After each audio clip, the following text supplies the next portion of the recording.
Hello. Hey, right. Wait. So my name is Sarita Diane Allen, and it's interesting your question. Like, what am I? What do I do? I've been trying to think for years of the name, like what to call, which is kind of encapsulating everything, and I Yes. haven't done it yet. So I say I'm a movement specialist, meaning, Oh, really? since Yes. I've studied so many different modalities, just because I've been alive so long. You Yes. know, um, I studied Pilates, of course, Yes. and I studied with Julio Horvath, who developed the Hmm. gyrotonic. Yes. So I was Yes. blessed to be with him. Again, when I was a dancer, I always looked for unusual things, like, to give you, we all did, to give yourself that edge. So I Yes. heard about, they said, oh, there's this Romanian man down on 28th Street. He's doing like crazy things. And at that time, his class was just called Yoga for Dancers. Okay. Yeah. And we just went on the floor. We did yoga. It was based on yoga, but it was mainly dancers and a lot of ballerinas from American Ballet Theater, all different Yes. modalities. And then he developed his machines. He had a workshop downstairs. And so I was there when he was making the first, what they also call Wow. them towers. Yes. And and then we started that, and then the gyrokinesis on the stool. So Amazing. that's also part of my background, learning from him. Yoga, of course, dance, of course. Hmm. You know, Yeah. Ballet was my first technical modality, the thing that I studied the most. Yes. So I teach all those various modalities. Sometimes strict Pilates, but recently I've been incorporating more of my dance world in it, because I said that's what I know more than anything, and why don't I use that? Isn't it I often interesting? wonder Yes. myself how Yes. my path developed like this, not really teaching dance, which is odd because Mm. that's what I am. I'm a dancer. I was like, how Right. did this happen? Yes. So Which one? I'm Which one coming do you back to it enjoy? more. So, which Huh? one do you enjoy the most? Like, if someone wanted to learn one of those modalities that you love, which one would you be like, okay, let's go. I'm looking forward to teaching you ballet or Pilates or yoga or gyrotonic. Like, which one would excite you the most? I don't know. That's a hard question. That's like asking which Which child one do is you your child? prefer? Well, But I can really, kind of answer honestly, that. I I'm just kidding. really, I really enjoy them all for their various things. Obviously, I guess dance is my favorite. But what else was going to say? So I'm also have become a historian just because I've been around so long. So Yes. a lot of groups, they come to Ailey. They want to learn, since on a new building now we have classrooms for the Yes. Fordham University. So we have screens, and we have proper place to have presentations like that. Yes. So I do a lot of history, Hmm. oral history. Yes. Um, yeah, so I teach movement, and I was also I was a choreographer, but a while back I choreographed Elton John's Aida. Oh, wow. Yeah, Yes. not for the original one on Broadway, but Disney decided they wanted to go on a tour of Asia and a North American tour, Yes. but they wanted to change the choreography. They said, "Oh, we want to have like Ailey style." So someone offered me the job, but I had never choreographed before in my life, not even like a little thing. I'm Okay. offered a whole Broadway show. So I Okay. had to hire, Let's go. Yes. one of my best friends actually kind of was my ghost choreographer, because in dance, we count phrases. So when you learn, you go, this is on 8 7 6 5 4. On Broadway, you do everything from the score. Okay. Yes. So when you're having rehearsals, you have to learn, we're going from bar 4. We're going from, and a lot of it Yes. also, this director, he choreographed on the lines themselves. He was an interesting choreographer where he wanted to kind of blend it and have like a movie thing. So the set was interesting. It was on different levels. So a lot of the scenes that took place in the palace, Hmm. when they would be talking, the pharaoh would be talking, he would have upstairs, like maybe they called them the palace women, and they were the beautiful courtesans. So I would choreograph something happening there. Or there was I had one person who was a contortionist, and I didn't know that. She's now a big star at Ailey. I just hired her, and then she said, oh, by the way, I'm a contortionist. So we figured in the courts of Egypt, there would be a snake, or there would be somebody who could do that. So scenes where the pharaoh was talking, and and then she would be on the floor being a snake doing her contortions. So that was all done online. So I had to learn, okay, you're going to come in, you start when he says and. So anyway, it was a whole new experience. But yeah, that was my first time choreographing. And it was the director was tough because he said, no, I don't want Broadway dancing, meaning I don't want, like a Broadway show. Yes. There's the dialogue, and then all of a sudden somebody breaks up into song. Right. And then here comes the dance. So you have the dancers, you have the singing, you have the dialogue. But he wanted them blended. And he also wanted the dance to carry on the narrative and not just be, oh, here we're going to just dance and not really have anything to do with the story. Follow the story, right? Yeah. So, I mean, I almost quit. I did a couple times. He was just terrible. He was so mean. So wait, you quit a couple times? Like fully like, I'm out, I went to peace the people, out? I said, you know what? I'm doing the best I can here. And but it was like a movie, one of those stories where, you start out like this and you end up best friends and you hug it out and you go, oh, thank you. It was, you pushed me. So him pushing me made me raise up. And I did have to dig deep, and the choreography came out much better. Yes. When somebody pushes you like that. Can we talk about that pushing you moment? Because people don't talk. That's the not sexy part about achieving anything, right? And in this world, which is all about inclusion and warm and fuzzy, and the most dangerous thing you can say is good job when it's not a good job. Right. How do you handle those times when people are pushing you like that, when you want to quit and you're just like, and you decide to come back? Well, I don't know. I'm gonna answer that question in a minute, but I was working with this teacher, Daniel Wajero. I can't say his name, even though he's one of my best friends. He's French. He's an amazing teacher. And I started working for him. He had a studio in Soho like 15 years ago. And he said, after our work day, he says, you know how many times you said, good job today? He said, you say it a lot. Yes. He said, it's one thing to be encouraging, but he says, kind of use it discriminately. Yes.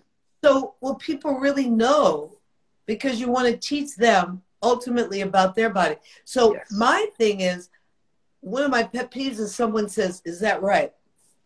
I'm like, you should know it's right. That's your job or my job to teach them. Teach you so they know. Because that's the ultimate, that. It's not going to help you if I say, yeah, that's right, if you can't feel it. Exactly. The whole thing about Pilates is to empower people so they know. You'll know. I said, you'll know if it's right, because when you're centered and you're in that space, you just feel it. You're right. Yes. Right? You can tell. You're like, this is right. Yes. You're so technically sound in dance and yoga and Pilates and stuff that I love watching you just jump and just speak as the expert in the Pilates world. Like, we just change channels so quickly there. Right.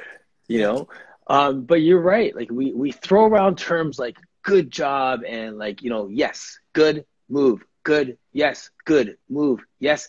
And it's like, well, what's good? The way that you move that, like the way that you articulate, like, can you be more specific? And if it's not good, give them some more cues. Like, how do we be more sharp and more accurate with our verbal cues in that, right? That's right, exactly. Because I think at the end of the day, it's coming from a place of, we're trying to encourage people. Yes. Like Mari Windsor was my best friend. Oh, yeah. Yeah, and I actually turned her on to Pilates, which is really funny. Wow. And I always used to say, Mari, I need to get a cut, because it's like a fighter's thing. I should have a cut of all your riches. Yeah, exactly. But, I asked her, I said, Mari, what's the key to your success? What do you, And she says, well, I make it fun, first of all. Mm-hmm. But within that, you're right. I think we have to use our words. We absolutely should, because we know that people want to feel good. They want to feel like they're successful. Yes. They don't want to feel like if something is wrong all the time, if Mm-hmm. you correct all the time. So I also had to learn that with gyrotonics. Julio said that. Like, you could look at somebody and you see 10,000 things they need. You know, their shoulders up. You can't tell them everything at the same time. They're going to be discouraged. It's going to be discouraged. And it's hard not to, because you're looking at it and you're going out there doing footwork. You go, okay, put that hip down a little bit, breathe in. And it's too many cues also. It's like a computer. It's overload. Right. We say it, and I do that too sometimes, because I see it and I'm teaching them, go, do this, pull this in, da-da-da. So I've been I had to train myself, just simmer down. Just pull it back a bit. Yeah, and maybe focus on one thing so they could really just slow it down and then work on. And then also someone told me this, I think it was Kathy maybe. She says, don't say everything. Work on it. There's ways that you can work on something without telling them. Right. You either with physical adjustments, giving them a prop, you just fix it quietly. Yes. When I'm working with, there's a gentleman that I introduced to Pilates a few years ago, and with his background in psychology and psychoanalysis and stuff, he could really dive into verbal cues and directions and stuff like that. And his reflection on me teaching Pilates initially was, I didn't give him enough success moments. Oh. And it was interesting, because it's the same thing you're saying there. As you're teaching someone, where you could be like, okay, move your foot, move that toe, lift that foot up. Okay, that looks okay, but now reach your arm a little bit further. Okay, open that chest. Okay, that looks good, but now start pumping. Can you pump your arms a little bit bigger? Okay, so you're pumping them bigger. That's good, but can you lift those legs up? Okay, those legs are lifted. And then, okay, we're moving on to the next exercise. It's like, wait a minute, did I do any of that right? Or are we just giving up and moving on to the next exercise? So he was saying that I didn't give him enough successes throughout the session. Interesting. And that taught me to just be selective with my words. And like you said, just choose what I give them to work on and see if they can master that, and maybe come back to it next week, so they feel good about the fact that they went from here to here, or here to here, or, you know what I mean? So yeah, it's interesting how it's people receive it. Also that what we teach is more than the technique, you know, and you know that. You have to really hone your instincts in terms of how people are feeling, and sometimes people are hard to read. I had this one new student that came to my class at Ailey, and I thought she was just very detached. She looked like she was totally bored, and then she ended up signing up for private classes from me. So sometimes people are hard to read, but a lot of that we have to, in terms of how we teach, because everybody learns differently. Yes. Some people I know, and you know this, they like a lot of technical information. They like to know what's going on. Right. Some people don't. Some people, they just, you know, just simple, I don't care, just tell me. So I've learned also to put my ego aside. Like, I had this one client. For me, I always like creativity. So I changed I don't do the order. Sometimes I do, but this one person, even though she was an artist, she was a designer, very creative person, she loved the order. Yes. And that anchored her mind. Yes. So no matter how much I kept trying to ease her, and I said, but don't you want to try this? This feels so good. Nope. She just, and so I said, okay, Sarita, this is her session. That's her happy place. Yes. This is her session. You're right. This is her session. She likes the anchor of knowing, and I understand that. So the hardest part I think about teaching is that I'm trying to be a psychologist and figure out how people learn, or how you can get your point across. That was my takeaway from talking with Brett Howard when he was on here. The first question that he asked, the first question I would ask is like, you know, what does this person need today? How can I help them, sort of thing. He looks at them, and the first thing he asks is, what kind of learner is this person? That's the first question that he asks. And from there, it's like, okay, so I'm going to be demonstrating everything today. Oh, I'm going to be doing a lot more verbal cues today. I'm going to have to be tactile with this person for them to get it today. So that was one of my big takeaways from talking with him, is like asking that question first, like, what kind of learner is this? Yeah. And then we, with all of our skill set, can say, okay, today I'm demonstrating everything. I'm going to put a sweat on because I'm going to be working with this person so they can see every single exercise before they get it, Right. or whatever the case is, right? Right, exactly. Or a lot of times they just need to move. I'll see somebody and go, all right, we're just going to move today. I'm not going to talk, and do something they can to have them feel empowered. Not too many questions. Give them familiar things just so they can move. Yeah. Are they just safe? Clear their head. Yeah. Are they safe? And then cut them loose. Right. And that's it. Just right. As long as they're not going to kill themselves. You just like, right. Yeah. That's it. Yeah. So Sarita, then who is your favorite type of person to work with? Who is your ideal client? It could be from the dance world. It could be from the with no injuries, that comes with an open mind, that doesn't ask, what am I supposed to feel? That's another one. What am I supposed to feel here? I'm like, I don't know. I don't know. Just, if you do it, then it'll speak for itself. Yes. No, I'm kidding, because everybody has something. I'd say my ideal client was somebody who just is open, and really doesn't have preconceived notions when they come about themselves. Because this, a lot of people come and they say, well, I'm advanced. I can do more. And when I give them the small little things that can prepare them to work safer, they're like, this is too easy. I don't feel this. I need, or my worst thing is, I can do it with more springs. I'm like, yeah, but this works the opposite. The less springs, the harder it is. I say, can you let me teach you? Ooh. Yeah, sometimes I go there. The little Kathy comes out. I was like, can you let me teach you? But some people, when they come with these ideas, what they can do. So I like people that come with, open mind, open body, and just, they do the best they can, and they're appreciative. Yes.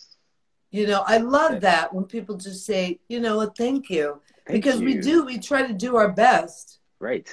We do our best. So like anything, it's nice when people say, thanks. Right. Just thanks. I feel better today. I really feel better. Yeah. Yeah. And that's just that simple thing. That's everything. Because at the end of the day, that's what we want. We want people to feel better when they leave than when they came in. Right.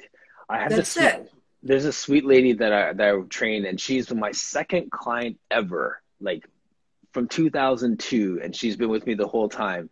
And it's so sweet. Whenever we do our session, she'll say, Martin, that session was so good today. Not to say that yesterday's wasn't good, but she said, not to say that yesterday was bad, but. So she always has to like preface it by saying like, yesterday wasn't bad, but this was good. So it's just funny how like there's a sense of gratitude for what we do when we're encouraging and we're motivating people and we're just giving them the education to be better, right? So yeah, I love that. Just that simple thank you is so powerful. And, it's everything, and it makes you want to even do better for that person. Absolutely. Not that you don't want to do better for everybody, but they get it and they appreciate it. They appreciate it. Yes. And that's everything. So that's my favorite client, people that get it and really appreciate the work. Yes. And are open enough to kind of sometimes go for things or be able to experience things that aren't comfortable, like when you're introducing something new. Yes. And I'll say, well, remember how the 100 was? Now you do it with ease. Or remember, it's new. This is a learning curve. Yes. So there's a trust there. Yeah. It's going to feel funky. It's not going to feel good. You're just learning it. Yes. So try not to get frustrated. Well, and it's funny that you say this, Rita, because it just made me think about something as well. Our clients are typically A-type personalities, people who run a business, run a staff, run a household. They're in control of their world. And then they're submitting their body to you for an hour. Yeah. And then we're going to give them stuff that they're going to fail at so that in the long run, they'll be successful at it. So I find I have to catch that sometimes, just navigate that sometimes, because we want them to fail. They want them to be challenged to a point that they can do something, like you said, it kind of feels funky, it doesn't feel right. But 3 weeks from now, they're going to nail it. Yeah. And I tell them, I said, if I wouldn't be doing my job if I'm not giving you something to challenge. I can't just give you things that feel good all the time. But speaking of that, you're right. The type A personalities. Now, one of my worst, and I love her to death. She's been with me 20 years. The most hard-headed, but she was like a pioneer. Like, I mean, her resume is crazy. In being a woman in business and a lawyer, Yes. so she had to be that way. She, no matter how many years I go, okay, pull everything in, just go in, not out. She is determined to push everything out, and she'll do things almost like a stubborn child. If I say something, then she'll do the opposite. But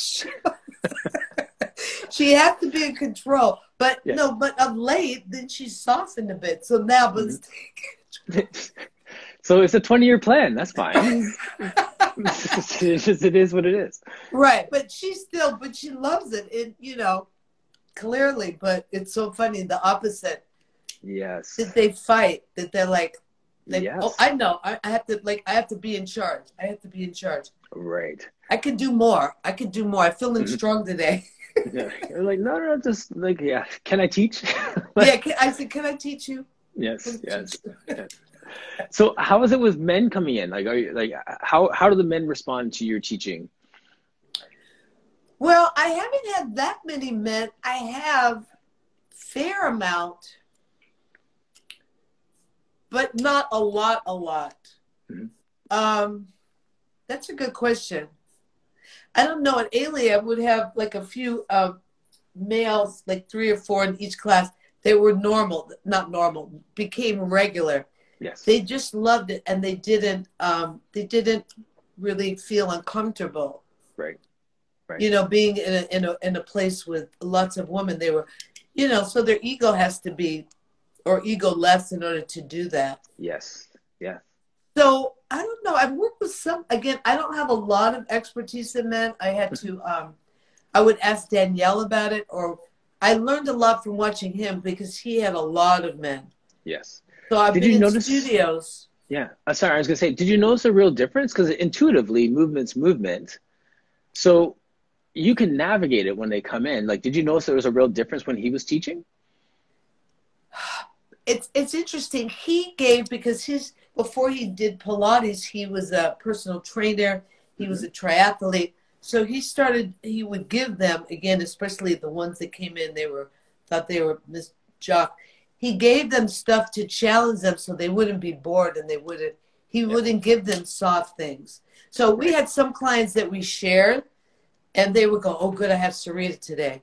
So we were like good cop, bad cop. So because they had that hardcore workout, then with me, they became open to doing the things that they really needed. Yes. Like the stretching part and more, because, you know, I knew that they were getting more of the strength with him, because you need that. Yes. I found in general, they're much tighter, but they could be really fun to work with, really, but it's different. A lot of them, because of the length, the length was so long, they wouldn't fit. Right. A lot of you have to adjust a lot of the things. You have to adjust because they're just so big. But their legs are long. They just don't fit on the roof. Yep. But they were nice. I like working with men, but you get very tight, generally speaking. Unless they're dancers. Now, dancers is another thing. Yeah, that's a whole different beast, right? Because I had this one. He was like the principal male dancer for Ailey, and he was studying with me for many years, and he liked it so much that he got certified. There you go. Now, because of his schedule, he couldn't fit in any of those. You know, they would say we're going to certify from this to this. So, because of who he was, they made up his own certification. He kind of did it when he could. Okay. But I love that he just took to it. He just loved it. That's our passion, right? Don't you feel a sense of honor when you teach someone with your enthusiasm and your zeal for the work, that someone says, I want to be a teacher now too? Yeah. That's really cool. Especially if they they're already successful. They have a passion already. So it's not like someone who is looking for something to do. This is, I don't know what to do. I need something. Oh, I know. I'll do Pilates. I like it. I like that. Right. Those people are out there too. Yeah. Yeah. Yeah. Right. So what would you say, what would be your words of wisdom for a young buck like me in the Pilates world? A young black man. Well, not young, I'm 45, but I mean, That's young. You're young. well, yeah, in the Pilates Ish. No. space, right? In the Pilates space, right? Like just Right. a few years in. Now I'm out here and trying to connect men to Pilates, trying to get people excited about movement in the way that we are excited about movement. Yeah. What are your words of wisdom for the Martins out there? You mean when you're working with men? When you're working with men and just trying to connect people to this work, yes. Well, I would say to get their attention, you pretty much have to kill them at first.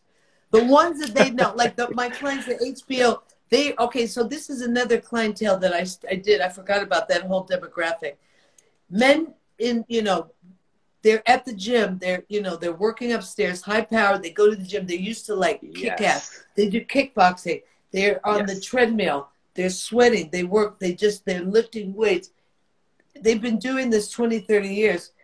Their body breaks down. They go, oh, Sarita, I think, because again, Pilates has the image, even though we know it can be, but it can also be the opposite. So I was the known in the person, if you were injured, if you were kind of, okay, I'm old now, I better go to Sarita. So they would start to switch over. It's interesting. They would like it. I would give them classes and they would like the feel of, they go, oh my God, my hips feel so much better. My back feels so much better. But they were addicted to that other feeling. And the next day I would see them back in there doing the things that caused them pain. Yes, that's right. So what I found to get their attention, even though they need all that soft things, just to kill them at first. And then they realize, oh, okay, I can get a good workout here. And then slowly you go backwards. Yes. Yes. You know, some people are accepting of it, of the learning process, but I would say in general, especially men who are fit and athletes, they want to have that burn. Yes. So you hit them, and then you get their attention. Yes. And then you'll have them because they go, oh, this isn't so soft, you know. Yeah. Right. As I thought, because it seems like, and you know, it's Kathy always talked about that. She says, it was developed for men, and yet it has adapted this somehow, this soft image that it's just like, I'm going to Pilates. But it's not that at all, but that's the general thing. So that's why I say you have to kill them at first to get their attention, and they realize, oh, it's not what I thought whatsoever. Yes, yes. Or give them all the, like, quote unquote, the men exercises so they can feel a sense of competency. Yeah. Right. They want to feel like it's hard, like they're getting a good workout, basically. Yes. Yeah. And so was that Kathy's approach too, where she would just like, a man comes in and thinks he knows all of it and just like she would kill him. Yeah. Well, but in general, she tells this story about, I think it was Julian Littleford or somebody big in the community, and they were at one of the conferences, and I can't remember what exercise they were doing, but he kind of had like that little, you know, oh, I could do this strong. And I can't remember for the life of me what she gave them, but she would give them, you know, people who think, oh, I got this. She would give them like the upstretch, downstretch series on no springs.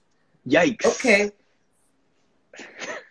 And she wouldn't make a big deal about it. She would say, she wouldn't say, okay, I'm going to give something to challenge you. She would just, okay, here, this is what you're going to do. You're going to take all the springs out. You're going to go out. You're going to come in. Then you're going to do it again.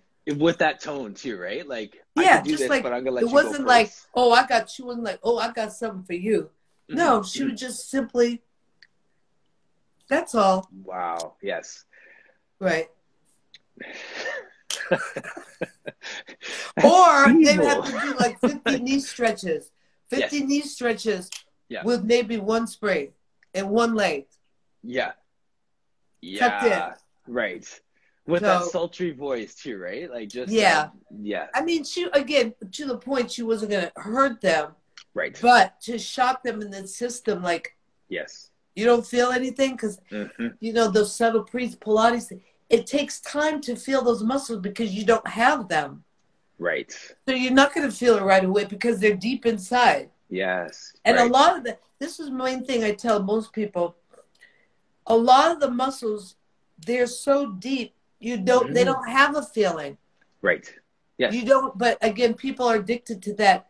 If you don't feel the burn, you got to feel the burn. I said there ain't no burn if you're deep. Right. So a lot of the exercises, if you do them properly, you don't feel at all. Now, as we know, a lot of them you do feel. It's crazy. Right. You're going to feel it a lot. But depending on what body part you're working on, you're not going to feel it. And so you're not going to even know if you're doing it right because you ain't going to feel it. Yes. You'll know if it's right if it feels effortless. Yes. So and that's that's that sweet spot there, right? And because it feels like you're doing nothing, but then you're right because if everything is in alignment and as it should be, then you just float. Right. But you feel like you're doing everything. But it takes it's like wearing, you know, like a makeup artist that you're in the makeup chair 2 hours, but you look like you have no makeup. Yes. So I hear. Right. You wouldn't know that. But that's the idea. It takes so long to get to that point to look effortless. Like a dancer. You're not supposed to show the effort. No, true. People don't want to show, you're supposed to just look like, especially in classical ballet, being a swan. Now the new choreography, a lot of it is very physical. You got to see it's very like that's different. Muscle through it. Right. Yes. Right. But the original, when you're a swan and you're a fairy, fairies don't have muscles. They float. Yes. But Jamie, but it takes so much work to be able to float. Right. So that comment there from Jamie right there, analogy for men is like hitting a perfect golf swing. It feels like nothing. Oh, interesting. Do you play golf? No, I've trained a lot of golfers. So really? But that makes sense because like the one time that you try and muscle through it, like the Happy Gilmore type thing, the ball goes like 15 meters, right? And then the one time that you just coil and recoil and through it, the ball goes 400 yards. Yeah. Effortless. That's interesting. It's also kind of like balance. Yes. You know, there's different ways people balance differently. You know, people always say, pull up on one leg as a dancer. But if you don't have something grounding you down, where do you pull up from? So it's the idea. Sometimes you're on one leg and you just drop down in that leg and it's just down. Yes. And you relax. Yes. And there you are. As opposed to I'm fighting. Yes. So it's that finding that balance. It's not that you're not doing anything. It's not that you're trying too hard, adding too many things and you can't do it. Right. There's that speaks to the male experience with Pilates too. And I talk a lot about muscle recruitment. And I'd say like, it's not that you're not strong enough, is that you're recruiting the wrong muscles. You're recruiting too many muscles. Yeah. And part of why we're here is to learn how to use different muscles and to use your muscles differently so that these exercises can be done with ease and not with this grinding effort to, you know what I mean? That sort of thing. So that becomes a language that I need to kind of talk men off the ledge when they can't figure an exercise out. Right. Well, that's what happens. We're trying to do something. The body, everybody says, oh, I'll help you. Because they're fighting. They're trying to figure out what muscles to use until you figure it out. Then you get rid of things. And you're right. It's about working smarter, not harder. Right. You know, during I think it was like the 90s or 80s where, you know, the gym became so popular. Everybody carried their water bottle. And men, they were encouraging men to lift weights, which you need to for your bones. But what's happening was the men of a certain echelon who played tennis and golf, they were pumping so much that they couldn't move. They hurt their game, right. So I got a lot of clients during that time. They were like, well, they said I'm supposed to go to the gym. They can't touch their toes. They can't, they're muscle bound, so they can't even lift their arm. Yes. So that's an example of that. They just, you know, if you're going to pump iron, then you need that. But if you want to play tennis, if you want to swim, you can't do all that stuff. You're counter balancing, you're counter working. Yes, but yet every magazine said, "Oh man, you got to go to the need to gym start and lifting pump weights." iron." Yes, exactly. Yep. Weights are great, but you got to work. Well, you know, you're a trainer. the right way for what you want to do. If you want to bodybuild, that's something else. Yes, yes. Just want to say a quick hello to all these people who have been following us here. And like, I see you have Bridge Pilates saying hello, Michael Hey, Brown, Blossom. Kara from Toronto, perfect analogy, like hitting a home run. That's another perfect analogy of something that's done effortlessly with a big power. Yeah. I see Michael Brown is in the house. Yes. We love Michael. Yeah. Reach Pilates. I could listen to Sarita talk forever. So fun and brilliant. Thank you. Have I peeled my layers? Yes, you have. I was so glad that I saw you say that. Because I was like, I'm wearing my hoodie. I'm just going to be chill. Yeah, just chill.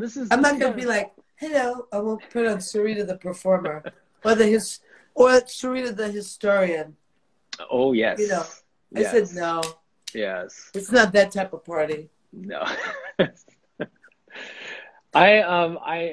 The last maybe an hour before we came on, I sent a quick note to a few people, and I wanted to just get a little bit of feedback, because I was saying, you know, Sarita's coming on, and this is what some people had to say about the wonderful Sarita Allen. Ooh. I feel like Sarita is a hidden gem. More people in the world need to know about her. You know, and just in the same way, like you said about Monday, Black History Month is not just about, is about history in general. Her life story is fascinating, as is Kathy Grant's.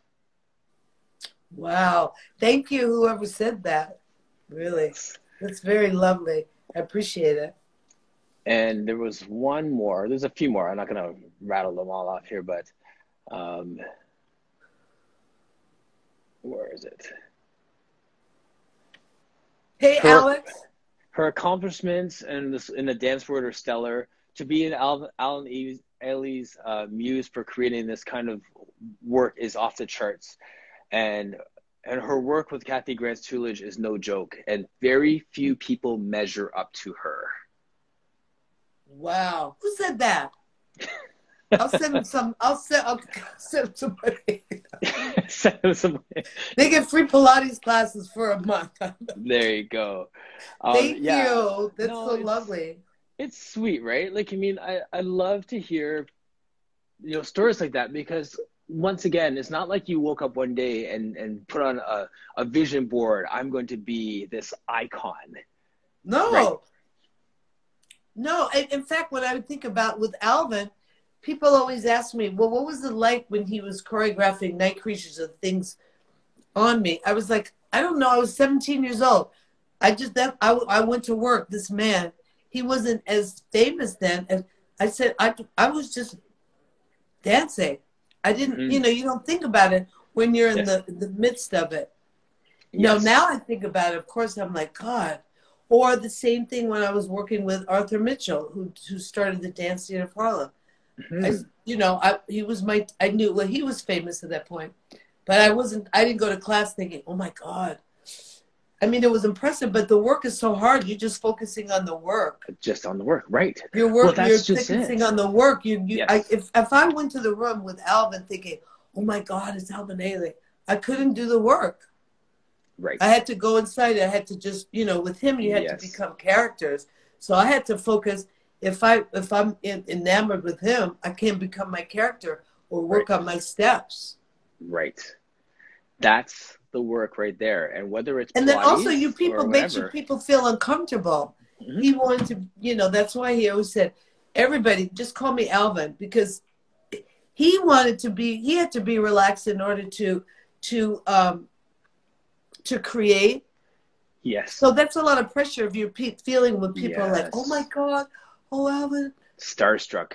Then you can't create. No, you have to be clear and just somebody ready to, like an open vessel. He said, come with an open vessel and I can create, or we can create together. Yes. But it's about the work. You can't be starstruck about me. We're not here for that. Right. Exactly. We're here to create. Right. And in my mind, he would say, you're just as equal as me. I'm just older. We just, my path has been longer. We're just going to create together. Yes. He wasn't like, I'm this this God, and you're the lowly dancer. You just do it. I say he wasn't like that at all. Amazing. Yeah, he was amazing. He was not the director, the strict dance director that you think of sometimes. Yes, yes. And we carry that. Like whenever I hear people share stories like that, you know, either whether it's a positive story or a negative story, when it's a positive story, you just painted a picture of how you teach for me, where I'm sure there's people who are on this thread or who want to join a class and they're starstruck by the aura of who you are. And then you are there to just bring them down so they could do the work and find the work in their body and then go on with their day. Yeah.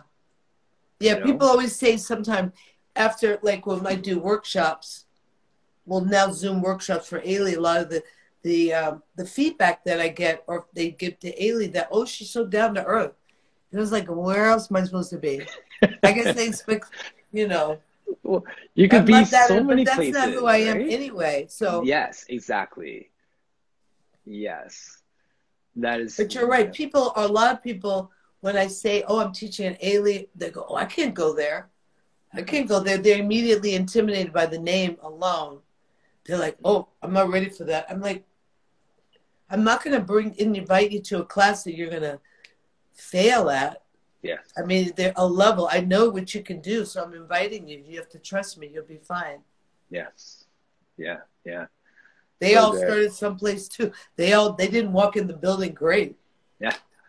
Right. Exactly. Right? Exactly. Sarita, that is 59 minutes. That All right. We did it. flew by. I Thank know. you. It's so easy, Martin. You're so easy to talk to. Thank you. And likewise, this is so fun. And thanks for representing with the hoodie. I know. I said Being just chill. I got my Ailey hoodie on, but it's cool. Look, it has Nice. kind of like. It's got the expression. Look at that, elbows. But I do. It makes me feel relaxed, cozy. I'm glad I wore it. Yes. We got requests for a part 2 already. So funny. Oh, I see one of my. There's Sonia. Oh, Deborah, she just joined. Oh, nice. But it'll be on. They can watch it at another time, right? Absolutely, yeah. So I'll repost it. I'll repost it on Facebook as well. And oh, great. yes, so good. Sarita, thank you so much for your time. I Thank absolutely you. enjoyed it. Thank you for inviting me and making it so enjoyable. I really enjoyed it. And thank you, everybody, for coming. Because, again, we would have talked amongst ourselves anyway. But Exactly. I would have felt really sad. So good. I would have been like, oh, nobody wants to hear me. Oh, no. Do you feel like everyone, like, you've had all these requests and, you know, and at the same time, when we're talking about what we're going to talk about today, it was like, I didn't want to go into the exact same thing that you spoke on the other day and the same thing you spoke on last week. Do you feel like everyone is just like, tell me another Kathy story. Tell me another Kathy story. Well, that's why I love this conversation today. And I liked also, you know, which we didn't get into about the AIDS thing, because there's so many other things to talk about. And, you know, and I appreciate it. I did that because you said, no, I want to talk about your experience.